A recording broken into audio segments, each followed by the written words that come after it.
তীব্র গরমে আল্লাহ পাকের দেওয়া স্বস্তির বৃষ্টি। আমরা কি একবার চিন্তা করতে পারি এই বৃষ্টি না হলে আমাদের কি অবস্থা হতো? আল্লাহ পাকের অশেষ রহমত, আল্লাহ পাক আমাদেরকে বৃষ্টি দিয়ে বাঁচিয়ে রেখেছেন। অন্যথায়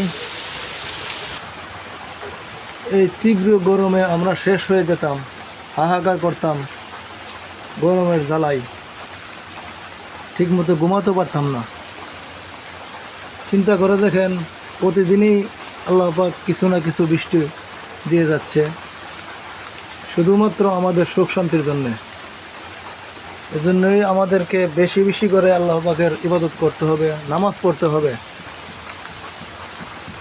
আল্লাহ পাকের শুকরিয়া জ্ঞাপন করার জন্য নামাজটা আমরা কন্টিনিউ করতে হবে।